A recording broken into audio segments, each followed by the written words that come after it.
everybody, welcome back. It's the latest episode of Kicks Over Coffee, where we talk about kicks and shoes over a cup of coffee. Not that difficult. With me today is Tony Chiappetta with Chiappetta Shoes. It's a family-owned and operated shoe retailer. It's in Wisconsin, am I correct? That's right, Kenosha, Wisconsin. All right. So Tony and his family have been in the business for many years, and I love having Tony come on our podcast, Shoe and Show, do things like this because he's very thoughtful, insightful, and he also has a really good pulse on the industry based on how engaged he is with the industry. And so today we're just going to talk quickly about independent business, engaging consumers, what they're doing, and then some hot topic issues in the industry. And I guess right off the bat, Tony, let's talk about some hot topic issues that the footwear industry is talking about. You started and operate a Facebook group called the Shoe Dogs United. Shoe Dogs United. Shoe Dogs United. And so anybody out there who is on Facebook and obviously in the footwear industry can join this group. How many people do you have on there, and how active engaged is it? We are right at 1,686 members. It grows pretty steadily every single day. We usually get at least 5 to 10 new people a day. And it's always nice when you have one person invite 50 people or 100 people. Because I've exacerbated all my connections. So it's always nice when you have a sales rep that knows a lot of people. Right. Invite others. So yeah, it's awesome. I started it probably, I think about 2 years ago or so. And a part of why I did it was I liked LinkedIn a lot. But I've always found that their groups, it wasn't the best user experience, and there's usually a lot of spam on there. People didn't regulate it that well. And everybody's on Facebook for the most part. And their group orientation and the user experience it's clean, it's nice. And so I started it up, and it was pretty much me talking to my sales reps and talking to vendors or trade association people, and just saying, hey, come join the conversation. There's a lot of great topics that we like to cover. Originally I started it talking about data and how to manage SKU information and that whole headache that we go through twice a year. Yep. So that was a big part of why I started it, just trying to understand best practices, because for a small retailer, there's larger companies out there that can do it for you, that charge an arm and a leg. And for the most part, a lot of the SKU data stuff is on our end. So that was a start. And since then, there's been a lot of great conversations. Just recently, there's a lot of chatter about how direct-to-consumer is really impacting the independent businesses, and how do we all play together with direct-to-consumer not impacting our margins and taking retailers' customers or independent customers, and what brands are doing the best way to manage that. So that's been a very hot topic lately. Yeah. And what are people saying?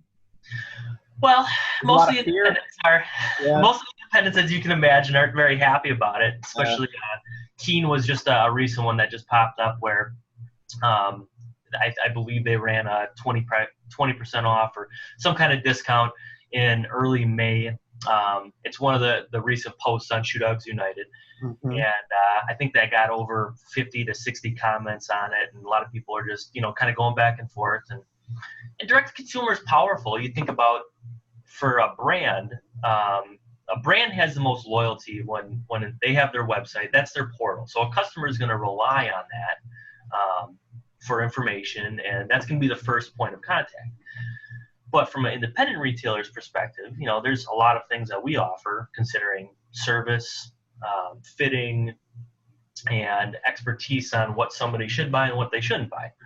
And that's a big part of what we do on a regular basis, is managing people's needs and knowing our customers and what they should be in, rather than what they want a lot of the times, because returns are always a huge factor, especially in e-commerce. So that's been a very interesting topic that we've had. We hear some of the same stuff. What are some other stuff? I mean, I know there's obviously not just direct to consumer, but Amazon is is always, seems month over month, year over year, doing more and more shoe sales. They're also launching private label or white label products as well. And there, I don't know, maybe that you probably see these posts, but there's a lot of questions about their algorithms and how people get into it and sell and compete in that market space. But also, I've heard other brands talk about how there's third-party sellers like independents are doing really well on Amazon, where they're selling on that platform as well. So it seems to be, I don't know, kind of a churn of conversations around that too. Yeah. Mm-hmm, yeah. Amazon is a very interesting proposition. We had the luck of, finding the right technology partners and having some foresight into this. We've done FBA for about 5 years, and the fees are pretty steep. You have inventory fees or shipping fees, and we've used that essentially as a clearance mechanism, which has been phenomenal for cash flow and space management in our shop. Mm-hmm. And this year, in January, we started our fulfilled by seller operation, where pretty much anything that we're allowed to sell on Amazon, if it's on our website or if we have it enabled within our POS system, we can list on Amazon.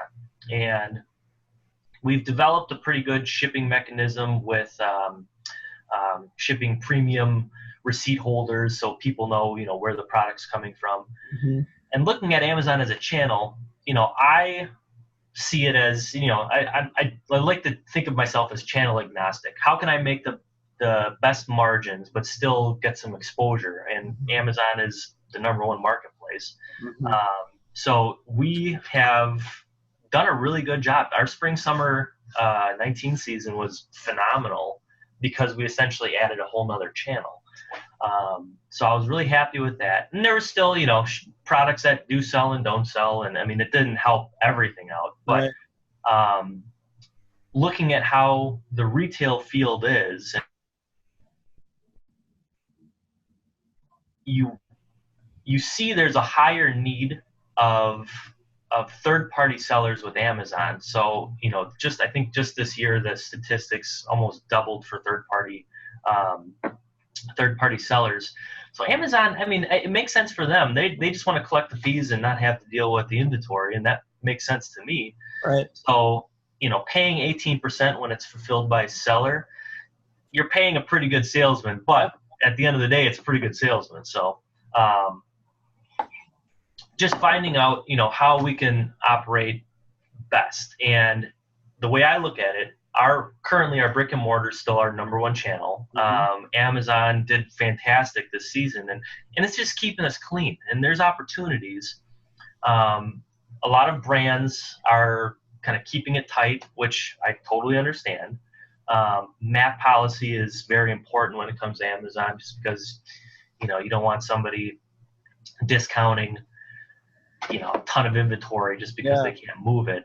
So, there's a lot of operational things from a brand's perspective that you have to manage. So when you guys are doing this, do you ever hear from brands that they're working back at you about it? Or there's like, obviously you guys sign contracts with brands about the number of shoes you buy, about price point issues, discounting, all that stuff.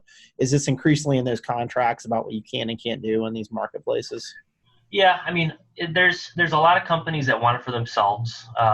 Like Wolverine, they own, 8 brands, I want to say. And, I understand it, but they keep it very tight. I think they sell direct to Amazon, but then they also have maybe just a few retailers per brand that are allowed to sell to. And, we've set up our operation to be as smooth as possible, where we do some prime shipping when there's opportunities, and you just have to look at, how can you best set up your SKUs to retain best margin, but also drive that volume.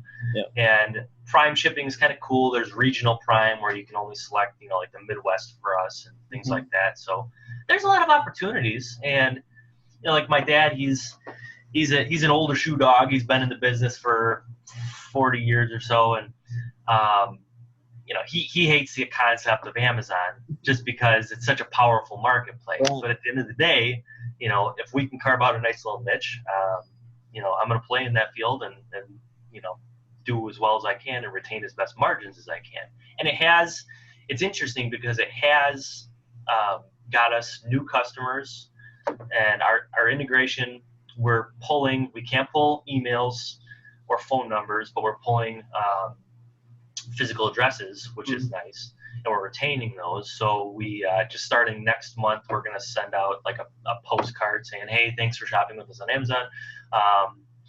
Come check us, check out our website or call us if you need anything. It helps with exposure too. Sure does. Yeah, 100%. Yeah. So, I mean, you want to play within Amazon's, framework, because you don't want to make them mad. If we're making good money on there, it's a balance act. So sure. So let's talk a bit about the customer experience too, because I mean, you're just talking about that on Amazon, but in store, we hear a lot of independents. Some are doing quite well because they've transformed business operations. They understand their client base really well. They're trying to get more types of different shoes that you can't find online or in different places. Mm-hmm. But ultimately, the experience of in-store, you guys got to nail it every single time they come in. So talk a bit about that. And around that, I think what is really interesting and innovative that I've followed that you and your brother and the business they are doing you're doing videos. So here at After we've been trying to do just like this. We've been trying to do videos for content to get people to understand who we are, know who we are, feel comfortable approaching us with their issues and challenges, understand our expertise, et cetera, all that stuff around branding of who we are and what value we add. And I think you guys are doing an extraordinarily good job of doing that too. And I don't see a lot of even big brands aren't really doing what you guys are doing. So it's called Grindhouse Reviews. And I'm guessing you guys put it up on LinkedIn, because I see it on LinkedIn, but Facebook, on your websites. And it's basically where you cut shoes in half and you give an honest assessment of durability and comfort and style and all that stuff. So tell me about that, like how that came about, how much fun it is, like what response you got from doing that. So from a customer experience standpoint, we've been around for 98 years. Mm-hmm. And with that, you can't take, any day for granted. Just because you've been around for a long time doesn't mean you're going to be around for another 2 years. So, our salespeople are our soldiers on the ground, and making sure that we teach our people the right. Sorry about that. That's all right. There's a customer calling right there. You better pick it up.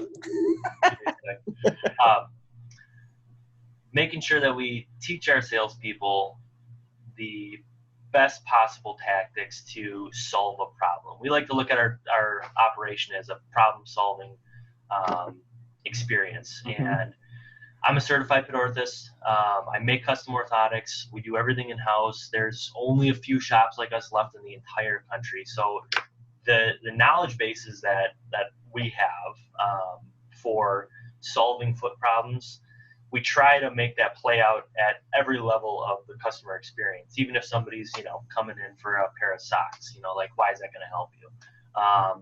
Plantar fasciitis is like one of the biggest things that brings us new customers every single day. So, it's just customer service. It's about our knowledge bases and making sure that, we're engaging people. We're Italian, so we like to hug everybody. We make everybody feel like family. But yeah, I mean, that's the crux of our typical customer service experience.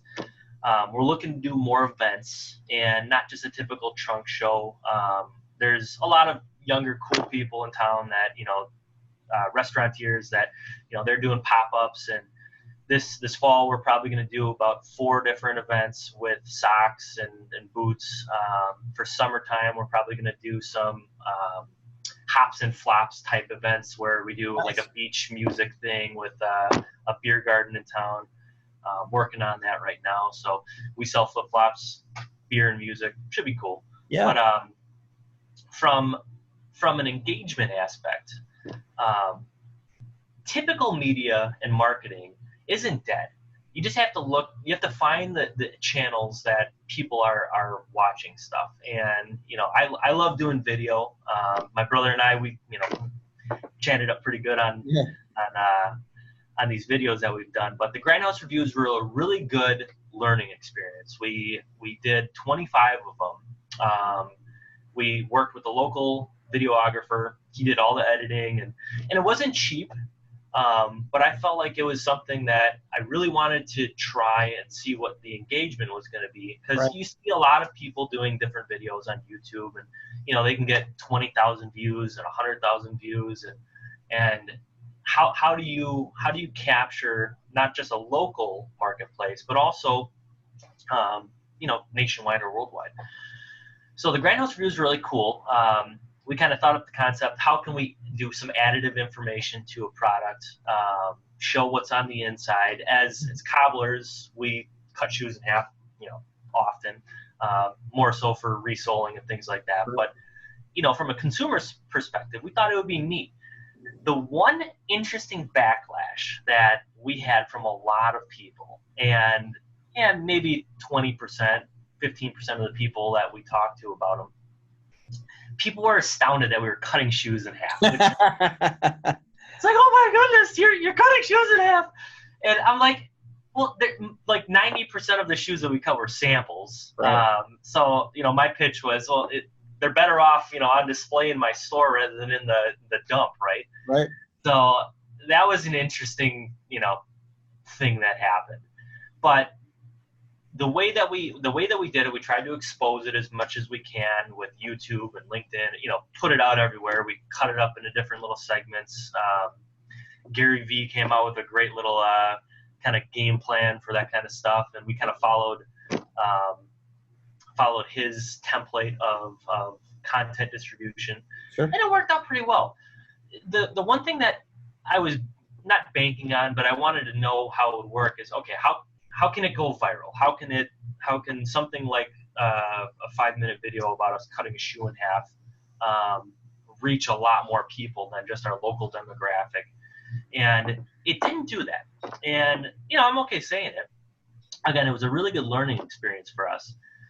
And the way that I'm thinking about engaging customers with our Amazon operation, like we were just talking about, and our website and our brick and mortar, is that we now have the opportunity to scale out to a much larger operation. And like our brick and mortar, I want to focus on solving people's problems and doing what we do in store as much as I can online. So the interesting thing that we are coming up with this week and next week, I have another local videographer that I'm talking to. We're considering, and a lot of it plays out in the costs, but we're considering doing a live weekly show, maybe 12 to 14 of them for the season, where we would kind of mock Jim Cramer's Mad Money. We would call it Plantar Fasciitis Live with Tony Chiappetta. And we do it from the workshop down in the basement. The Grindhouse reviews would be one section, so we could do, just a quick 3 to 5 minute section of the program, and we would keep it about a half an hour. The videographer that I'm talking to, we're considering doing like commercials actually in the program itself. So, you got to try different things. And the Grindhouse reviews were, again, a really good learning experience for us. We got great reactions from a ton of our local customers and our current customers, but it didn't bring in new customers. And my biggest thing, my learning point of that was we have to be solving a problem. People aren't searching for, what's on the inside of a, Clark's unadorned lace or something like that. So, it's trying things out and seeing what works, and not over leveraging one idea versus something that's worked in the past, and just figuring it out from there. So, well, I think it's great because I think the more content you have, the more people can trust that you know what you're talking about. They can see that and observe that, especially if you have the quality plus the quantity of that. And I think it matters a lot, there's people out there looking for specific price point shoes, and they're going to go to big box or they're going to Amazon and they're going to search by price. But there's also equally, I would say, a majority of very competent consumers who, and probably a large majority of them, have foot issues, who are looking for someone that they can trust and someone that they know is there to provide, support in their purchase and helping them make the right product decision. So if you're out there doing that and you have all these videos out there and they're searching for someone they can trust and talk to about this stuff, it's like connecting with the right people. It's like if you get 5 new customers off of it, it's still worth doing, because I also think just the incredible power of relaunching all these series again and again, because I tell people all the time, it costs nothing to take the same stuff and run it again and again and again. Why? Because if someone's already seen it, it costs them nothing just to delete it or to ignore it. They've already seen it, no problem. But then you're still capturing other people that haven't seen it, right? So the content can live for a good long time, relaunched, redone, whatever. But it does create, and I think it's a lost art in our industry and other industries, but connection. Mm-hmm. It creates trust and connection, and people want to do business and want to buy from people they like and that they trust. And I have a lot of we moved a couple of years ago, and I still have like a lot of yard issues, and I'm trying to hire these small businesses to do the job, and I can't trust some of them, or I can't connect with them, and I just don't want to do business with them that way. And I think having videos and doing that kind of stuff that's engaging, that adds to the in-store experience and that creates conversation and experience matters a lot. So kudos to you guys for doing that. Before we wrap up today, I also just wanted to, because this is Kicks Over Coffee. So what kind of coffee do you guys drink at the store? Or does Wisconsin have any kind of local? Oh yeah. Okay, yeah. What you got? There's a company called Collectivo out of Milwaukee. Okay. I went to school at UWM. Go Panthers. They started off as a different brand name called Alterra. Crazy business situation. They sold to Mars Food, and it was a bad deal. I don't know exactly what happened. They ended up buying the company back, but they great coffee, phenomenal stuff. I'm drinking out of a Blueberry Hill mug, which is a small little diner in Vegas, and we're coming up to Las Vegas FM platform next week. I'm really looking forward to it. This is the little diner we go to literally every single morning we're out there, and great place to clear your head, get ready for the day, get some homemade sourdough and some good basic breakfast. But awesome. Yeah, if you want breakfast, go there. But Vegas is coming up. I'm really looking forward to it. What are you looking for when you're going to FM platform? What are you looking for? Are you looking for new styles, new trends, new companies to work with? What are you looking for? I don't write orders, so that's another hot topic on Shoe Dogs United. Everybody's complaining about Vegas, how it's expensive and everything, but to me, it's an essential part of my season to kickstart the upcoming season, mm-hmm. and to look at the season after. But you get a lot of energy talking to other people and meeting up in a large format setting. And I love going out there. I'm a fan of Vegas, but I have a full slate of appointments. I usually keep the last day to explore and discover and look for small brands and new things. And, I typically, we find a few when we're out there, and we connect with people and have a good time. So a lot of it, I like going out there because of discovery. You're discovering new best practices, how to market, how to do different things, and, mm-hmm. and talking to people and getting more people interested in Shoe Dogs United and building that up. But it's like an essential part of my season, and I couldn't think about not doing it. Yeah. So I'm looking forward to it next week. Yep, indeed. Well, thanks so much for joining us today. If people want to learn more about Chiappetta Shoes, I'm sure they can just Google Chiappetta Shoes. Is there a URL that they can go to? ChiappettaShoes.com, Shoe Dogs United. Facebook, just search Shoe Dogs United. I'm all over it. And LinkedIn, we're pretty active too. So Yeah. Anyway, you'll find me. So. Got it. Well, thanks so much for talking to us today. I really appreciate it.